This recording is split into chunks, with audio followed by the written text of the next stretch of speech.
Nakuha ang video na ito pasado 7 kaninang umaga sa Barangay Bacag, Villasis, Pangasinan kung saan tulong-tulong ang mga tauhan ng Bureau of Fire Protection sa pag-apula sa sunog na sumiklab sa isang ginagawang bahay.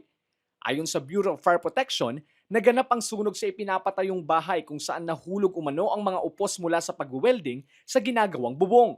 Dumiretso umano ang mga upos sa mga nakatambak na gamit kaya agad na sumiklab ang apoy. Agad namang naapula ang sunog makalipas ang ilang minuto. Wala ding naitalang nasugatan sa insidente. Yun po ay ginagawang bagong bahay. Kumbaga, pinapatayo pa lang. Dahil sa pag-welding po nila dun sa pagkakabitan ng bubong, nagkaroon po ng fall doon ng mga debris nung welding. Tumama po doon sa baba nung may mga yero po kasi doon at mayroong mga damit na nandoon nakapunpun doon. So doon po nagsimula yung sunog. Pero totally halos wala naman pong na-damage talaga.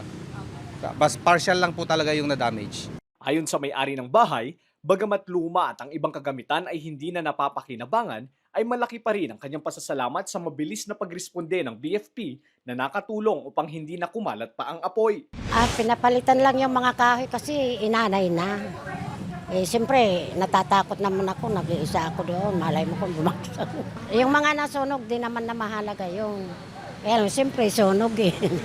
Kaya nakakatakot din. Mag-ingat na lang doon sa nila.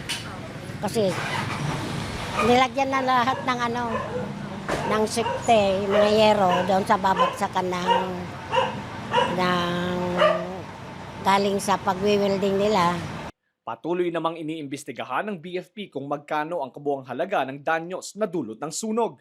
Muli namang nagpaalala ang Bureau of Fire Protection sa publiko na magdobli ingat upang makaiwas sa sunog.